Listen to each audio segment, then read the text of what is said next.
Mahigit isang buwan na ang lumipas mula nang huling makita sa publiko at sa Senado si Senator Ronald Bato de la Rosa kasunod ng pagbubunyag ni Ombudsman Jesus Crispin Boyeng Rimulya noong November 8 na may arrest warrant na ang ICC laban sa kanya. Kaugnay pa rin sa giyera kontra ng Administrasyong Duterte. May mga paramdam naman siya paminsan-minsan sa social media tulad ng pagdalaw niya sa isang pari sa Cebu at sa pagpo-post ng litrato niya na nakawig at ang pinakahuli ang pagkomento niya sa post ng kanyang asawang si Nancy. Sa post may larawan ng isang lalaking nakatalikod at caption na nagpapasalamat sa kanya raw pagdalaw. Hindi malinaw kung saan o kailan kuha ang larawang yan. Pero ang sabi ni DILG Secretary John Vic Rimulya, alam nila kung nasaan ngayon si Senator Ronald Bato de la Rosa. Lipat-lipat siya ng mga bahay sa mga kaibigan niya. Tinatago siya. Tapos sa loob lang siya ng bahay. Tapos lilipat siya, iba-ibang kotse yung ginagamit. So, I think we've monitored him in 6 different places in the last 3 weeks. In the last 3 weeks. Palipat-lipat lang siya. Tumanggi na si Rimulya na idetalye kung saang mga lugar nila namonitor si De La Rosa. Kahit itinuturing na nagtatago, hindi pa rin daw siya matatawag na fugitive o pugante dahil hindi pa rin daw nakakatanggap ang DILG maging DFA at DOJ ng kopya ng arrest warrant laban kay De La Rosa. Ika nga, kung merong usok, sisingaw at sisingaw. Tila inisa-isa na umano ang mga kalyado ni dating Pangulong Rodrigo Duterte, partikular na sa mga may kaugnayan sa Unwars. Narito ang buong detalye, panuurin, pakinggang mabuti at kayo na ang bahalang umusga. Ngunit bago tayo magpatuloy, huwag kalimutang i-like, share, subscribe, and click the notification bell for more updates and for more upcoming videos. Maraming salamat! Mga kabunyog, mga kababayan, magandang gabi po sa inyong lahat. Welcome sa isa na namang episode ng ating gabi-gabing talakayan. Ito, ang topic natin ngayon. May kumakalat na picture sa social media. Ito'y tungkol sa pakikipagkita ni Bato de la Rosa sa kanyang asawa. Ayan. Hindi po ito lumang picture. Ngayon lang po ito. Ngayong araw mismo. December 10. Ayan mga kabunyog. Pero nakatalikod si Bato. Nakatalikod si Bato. Pero si Bato talaga yan. Kasi ang nag-post nito, asawa mismo ni Bato de la Rosa. Ano ito? Sa Facebook account ng kanyang asawa, pinost ng kanyang asawa yung pagkikita nila. Nakatalikod si Bato, nakatalikod din yung asawa ni Bato de la Rosa. Ang pangalan pala ng asawa ni Bato de la Rosa ay Nancy. Nancy de la Rosa. Ngayon, sumaglit lang yata si Bato. Hindi alam kung saang bahay yan. Nagtagpo yung dalawa. Ayan. Ngayon, nagpa-picture sila pero nakatalikod. Nagpa-picture sila pero nakatalikod. Sa picture na yan, pinost ng asawa ni Bato de la Rosa, mga kabunyo. Actually, ang caption ng asawa ni Bato de la Rosa, na-miss niya daw yung I missed you. Ayan Hindi ito mga kabunyog chismis. Ano ito? Ano yan Ayan. Ayan Sabi dito, Abante News Online, bumisita si Senador Ronald de la Rosa sa kanyang asawang si Nancy de la Rosa sa gitna ng mga ulat na may arrest warrant na umano laban sa kanya ang International Criminal Court, ICC. Yan. Ang caption ng Abante, Hello, Love, Goodbye. Bato de la Rosa, bumisita sa Mrs. Ayan. Yan mga kabunyog At saka yan, hindi po yan lumang picture. Pakita ko sa inyo yung Ayan. Kita nyo? TNT, Abante. Yan Tingnan nyo yung date. Tingnan nyo yung date dyan. Ang date dyan na nakalagay ay December 10. Ayan mga kabunyog Tingnan nyo sa baba. December 10, 2025. So, hindi po yan lumang picture. Ngayon po yan. At ang nag-post niyan mismo ay yung asawa ni Bato de la Rosa. Shout out kay Clown Payaso Bunyog pa rin daw ang malakas. Ayan mga kabunyog. Imagine mo yan. Senador ka ng Pilipinas, dati kang PNP chief, ngayon nagtatago ka. Nakikipagtagpo ka sa asawa mo. Nakikipagtagpo siya sa asawa niya, patago. Amanda Torre, magandang gabi rin sa inyo. Yan na kasi, yan na yung karma. Yan na rin yung pagbabayad nila dun sa ginawa nila nung panahon ni Duterte. Ang dami kasing pinatay nung panahong PNP chief siya. Hindi naman simple yung ginawa nila sa bansa natin. Ang inaamin ng pulis noon na pinatay nila at sinasabi na laban daw mga yon, 6,000. Uy, kahit pa 6,000 yan, imagine yung 6,000. At nanlaban pa yung 6,000 na yan. Imposible namang nanlaban yan lahat na yan. Siguro may nanlaban man dyan, pero hindi ganun. So mga kabunyog, mga kababayan, ngayon, ay noong kasi mayabang si Bato niyan. Parang akala niya hindi talaga sila mapapanagot ni Duterte niyan, mga kabunyog. Ang akala ni Bato noon, dahil unang-una, panahon ni Duterte, nag-withdraw na sila sa ICC. O di wala na. Kaya ano ito, mga kabunyog, mga kababayan, naalala nyo yung poster na, yung si Bato nakaganyan, hawak siyang high-powered firearms. Tapos talagang nila noon, pinagyayabang nila ni Duterte, wala silang ginagawang masama. Kung ginagawa man daw nila yan para sa mga kinabukasan ng mga kabataan. Yan yun. Yan yung madalas nilang sinasabi noon. Kaya lang ngayon, tingnan nyo, senador ka tapos ganyan, nagtatago. Makikipagkita sa asawa, yan? Patago. Anyway, siyempre, hindi naman natin gustong mangyari yan sa tao. Hindi naman maganda yung nangyayari kay Bato na yan. Kaya lang, walang krimen na hindi pinagbabayaran. Walang krimen. Ito na yung kanilang pagbabayad ni Duterte. Mga kabunyog, mga kababayan. Kaya ito, imagine niyo naging PNP chief ka. Naging senador ka pa. Tapos ngayong May 2025, naka-re-elect ka pa. Di ba? Ngayon, nasaan na yan? Wala. Nagtatago. At ang kalaban niya ngayon, International Criminal Court. Noon sinasabi nila, pananagutan namin itong ginagawa namin. Di ba sabi nila Duterte noon? Para ito sa bayan. Pero ngayon, hinaharap ba nila yung pananagutan? Hindi, nagtatago. Nagtatago. Di ba? Kaya lang, yan na nga. Hindi niya makapiling ang pamilya niya. Nagtatago siya. Hindi na siya maka-attend sa sesyon ng Senado. Di ba? Bakit nangyayari sa kanya yan kay Bato? Sinunod niya kasi si Duterte. Sinunod niya kasi si Duterte. Kung inisip niya na, Mr. President, sorry pero hindi ko magagawa yan. Di ba? Hindi sana yan mangyari sa kanya ngayon. Hindi sana yan mangyari. Kaya lang, sinunod niya si Duterte. At mabuti pa nga si Duterte, matanda na at may sakit na. Si Bato, bata pa, malakas. Kaya pag nakulong siya, tatagal talaga siya dun sa kulungan. Si Duterte, pwedeng mamatay na yan sa kulungan eh. Pwedeng mamatay na yan dun sa ICC. Pero si Bato, hindi. At ngayon, ayan na. Kaya mga kabunyog, mga kababayan, walang krimen na hindi pinagbabayaran. Yan ang malinaw dyan. Kaya yung kanilang mga pinagyayabang noon ni Duterte, pinagbabayaran na nila ngayon.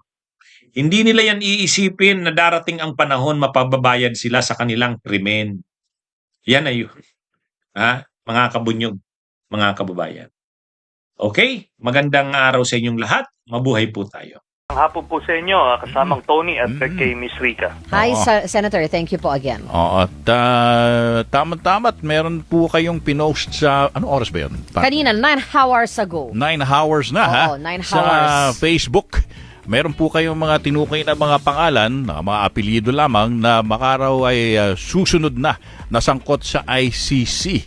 Sa inyo po bang panig, Masasabi niyo po bang kumpirmado sigurado ang impormasyong natanggap niyo patungkol dito, Sentry? Let's just say na kumpiyansa po tayo dun sa bibigay ng impormasyon sa atin na privy doon sa mga nangyayari tungkol dun sa mga kaso na yan. Opo. Sila rin naman yung mga pinagkukunan ko ng mga impormasyon na dati kong sinasabi na nasa katuparan na. Opo. Kaya I don't have any reason to doubt. question Oo. to doubt yung ano niyan, veracity niya. And Ayan. kung sila po ay susunod na nga po tiyak, mabilisan po ba ay this year or next year po mangyayari po ito? Next year pa po mangyayari yan. Pero kasi ang bilis na po nung pasok ng impormasyon kasi Yes. very aggressive yung mga investigador po ng ICC. Opo. Lalo na ngayon na yung nung natapos na yung kaso kay Duterte, na-devote na nila attention nila doon na sa mga iba pang mga significant players. So ako naman, ang isang layunin natin kung ba't natin inilabas yan, Opo. kasi di ba nagkakaroon ng speculation, sino Aha. ba yung mga iba pang co-perpetrators. Yes. So, ito lang, siguro in a way na paglilinaw na ilan yan doon sa mga redacted names doon sa doon sa confirmation of charges. Sige, kung inyo pong papayagan, Senator, no? Ito pong mga apelyido na binanggit nyo sa inyong Facebook post ay ang mga sumusunod. Albayalde, Karamat, Mata, at Leonardo, pero may binanggit din po kayo na si Garma ay tinanggap na bilang testigo sa ICC kaya tanggal na siya sa kaso. So, mga apelyido lang naman po yung mga binanggit nyo, pero ito po ba ay masasabing tiyak na yung mga dating opisyal ng PNP? Yes.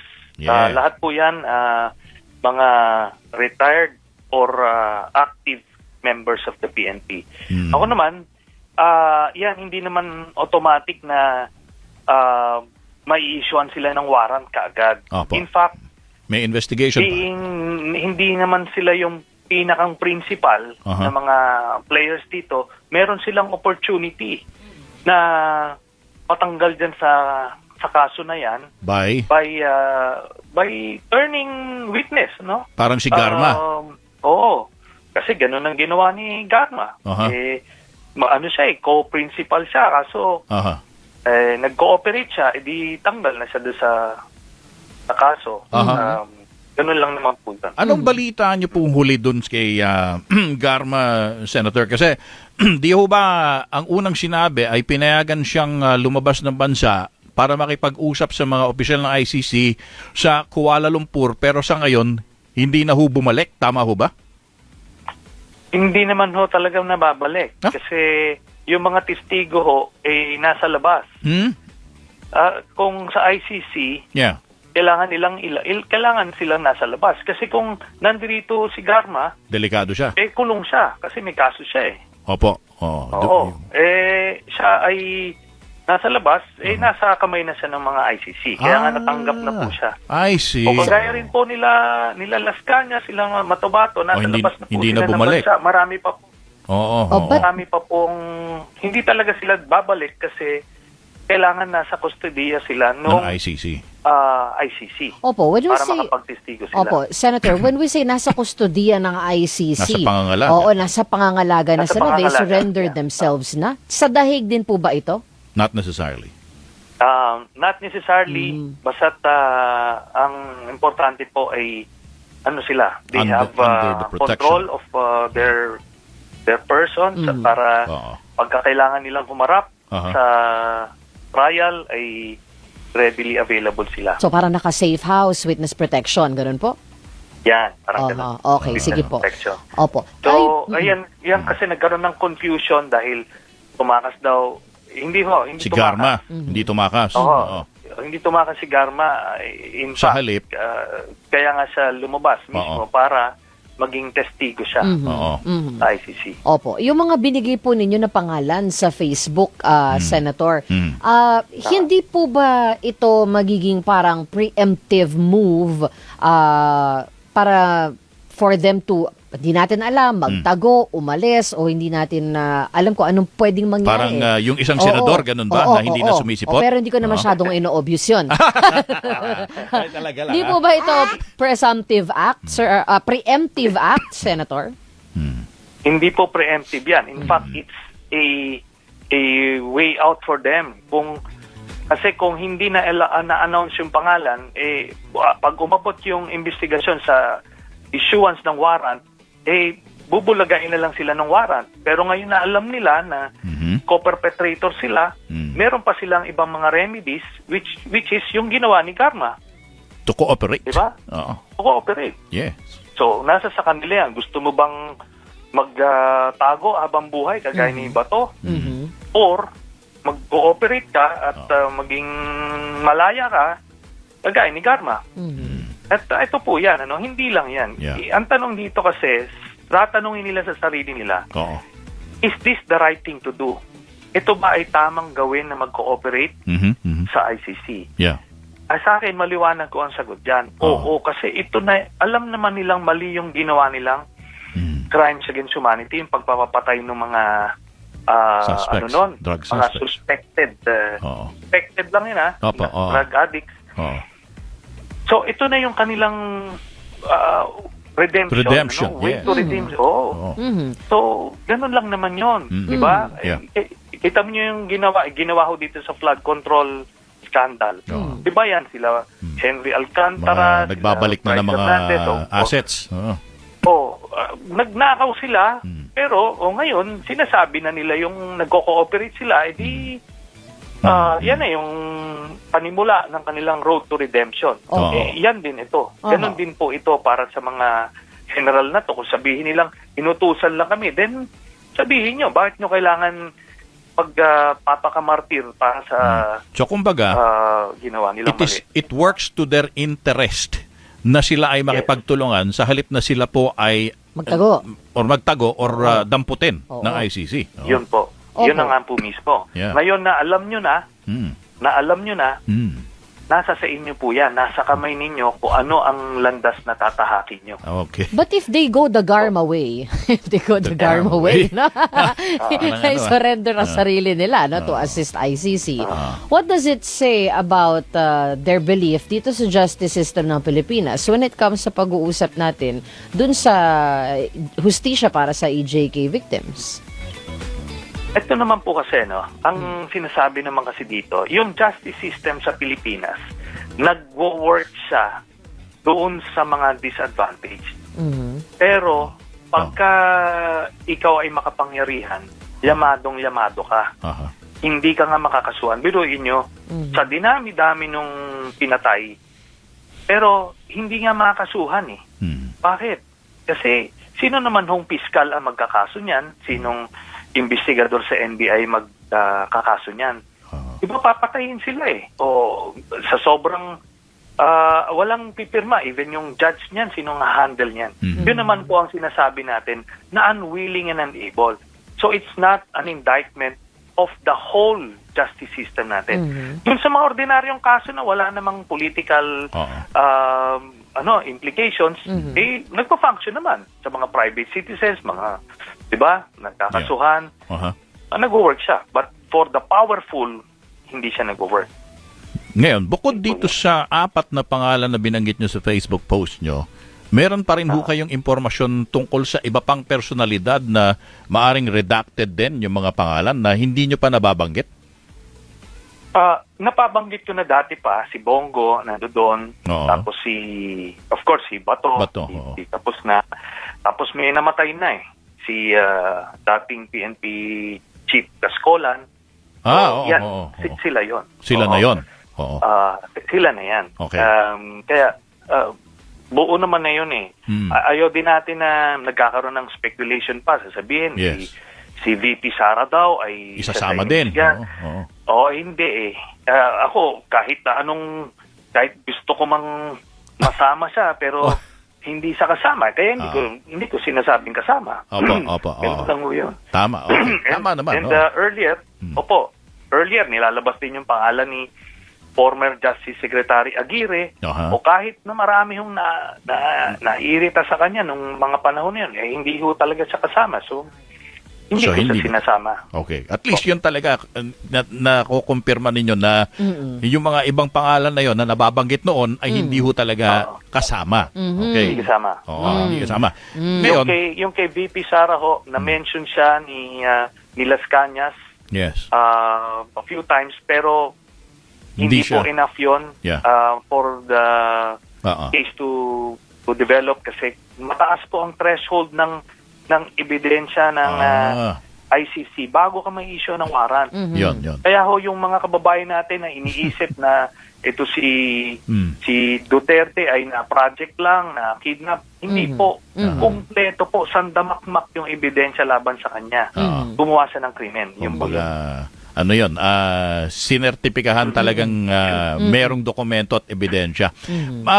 Matanong ko lang, Senator, no? Kasi napupulaanan kasi itong si Ombudsman Boying Remulla na sinasabi Oo nga. niyang may nakita na daw siyang arrest warrant. Oo. Sinasabi ng kapatid niya, si DILG Secretary John Vic, digital copy lang naman daw yung nakita. Kayo ho ba, may idea ho kayo, Senator, kung yung bang arrest warrant po ba ay tinransmit pa lang digitally o meron na ho talagang on its way na physical copy? Meron po tayong impormasyon dyan sa aspeto na yan. Pero unfortunately, hindi I'm not at liberty, to say. Oo. to say anything at Oo, this point. po. So kumbaga, nakibato na lang yan. Aha. Kung papaniwalaan niya to si Secretary John Vic, na wala pa raw. Kung papaniwalaan niya si Ombudsman Boying?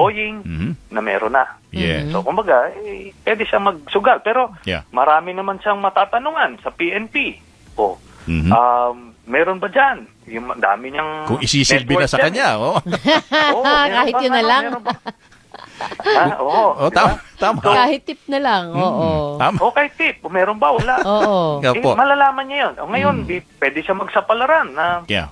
sige nga, mukhang wala. O di, sige, tingnan natin. Oo. Ganun lang naman po yun. Yan. Kayo ho ba, partner ha, di ba ho ba nung nanalo kayo na halal kayo, no, as a senator, pero hindi pa kayo pinalalaya nun, sinesweldohan ho ba kayo nun? Yes. Dahil nung panahon naman na yon, nag-serve din ako, nagkakandak ako ng committee hearing sa loob ng detention facility. Opo. Oh. Yun nga pong pagpataas ng Ng, sweldo ng yes. government employees, pati sundalo pulis, doon ko po kinandak yan sa loob ng kulungan. Opo. At so marami tayong nagawa, no? Nagpa-file kami ng bills and resolution. While in detention. Pero, Oo. Yes. Kaya nga sabi ko nga, dalawa yung precedents nito eh. Yung kaso namin, yung sitwasyon namin ni then Senator Laila De Lima Opo, na naka-detain pero nagpa-function yung office. Yeah. And yun namang case ni Senator Ping Lacson nung Nagtago din siya. GMA na kinasuhan din siya ng Yeah. ng murder. So pero nung time na yon, ang naging decision ng Senado was to padlock his office at hindi na pinondohan yung Kay Senator hindi Ping. na siya binigyan ng kay Senator Ping. Oo. So hindi na yung Naputol. MOOE ng opisina niya, Naputol. yung operating hindi na tinuloy. Oo. Tapos yung staff niya inabsorb na ng Senate Secretariat. So binadlock yon. Parang yung kay Pero Ito kasi wala eh. Kay Oo. Bato tuloy-tuloy pa Similar. rin eh, di ba? Oo. Hindi, similar. Pero kay Senator Lacson kasi, it took 9 months eh. Bago nag-decide. Bago nag-decide yung Senate. Yes. So ngayon, yun naman ang posisyon ni Senator Soto. Senate President Soto na, teka, 3 weeks pa lang naman. bago pa lang eh. Bago pa lang. Malay mo, biglang pumasok. Malay. Diba? Malay mo, mag-Christmas party. Nag-joke Senator, na baka daw talunin niya yung record ni Senator Ping sa pagtatago. Oo eh. Ilang taon ba yun? Di ba kung 9 months, di nanganak na, naging baby na. Oo. Lampasan daw niya eh. Oh. Yeah. Pero ang pinaka-ano dito, kasi bago lang siyang elect eh. Ngayon, sa 2028, hindi siya up for election.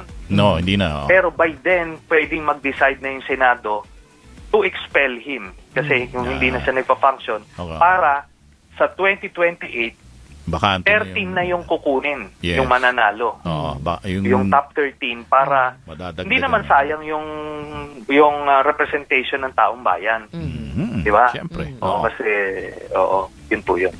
Si Senator Bato ho ay trained in the same escape and evasion tactics sa PMA katulad po ninyo, di ho ba? Actually, hindi nga ho tinuturo yan kasi Hindi na ba? yan, sa mga special Special Forces? special Forces. operations po yan. Aba. Pero normally ang tinuturo, harapin mo yung yung problema. Aha. Di ho ba? Opo. Hindi, actually, iniibig sabihin, yung escape and evasion, kapag kunwari you're behind enemy lines, parang ganon. Yan po, yan tinuturo yan sa mga Special Forces. operations, special forces, ano? Pero ordinarily, Sa officers. ang kwan nyo is to hold the line, Aha. di ba? Yes. Confront the enemy, yan yung default. Oo. And, So, ganyan. Okay, mga first Pero line of ito siya, defense dapat. Ito nga ang ironic kasi sobrang tapang-tapangan kasi nitong mga ito nung may tsapa pa sila, no? Tapos sa pagmaliliit na mga tao yung tinatapakan nila. Pero pag sila na ngayon na nasa subject dun sa same na pinagdadaanan nung ino-oppress sila, biglang magtatatago. Di ba? Pare-parehas yan. Sila Bantag, si Leonardo, ito ngayon si Bato, sisiga nitong mga to nung nasa pwesto At, pero ngayon, wala, tanggal yung kasigaan. at hindi rin sila nahahanap pa rin hanggang ngayon, Hindi na Senator. nagpapakita. Si Bantag, hindi pa rin natin Yun alam na, kung that's nasaan. now the challenge sa ating kapulisan, di ba? Hanapin natin. Kasi hindi naman pwedeng ganon-ganon na lang. Pero to be fair to the PNP, mahirap talaga maghanap. Kasi itong si Matobato at saka si Las Cañas, pinaghahanap talaga ni Duterte yan. Yeah. Napakalaking pwersa ginamit niya para hanapin yan, hindi naman niya nahanap. So, ganun talaga din. O yan. Where's Wally tayo dyan No. pagdating sa hanapan? Sige. So, Senator, mayroon pa bang mga susunod na installment ng inyong mga Baka may confessions din si sa Con. sa Facebook? No? Opo, pagka naman meron ilalabas natin. Ayun na. Siyempre. Parang parang countdown to Christmas ito Kaya ba? nga. Oo, Dahil hindi alam mo na malaman. Baka may ito ba susunod. yung fourth day of Christmas natin? Anong Actually, bigay, it di is. ba? Oh, yeah. Holy days nga. These are the holy days, Senator. Senator, maraming salamat po muli sa oras po na binigay niyo sa amin. Maraming salamat po sa inyo. Thank you, po. Senator.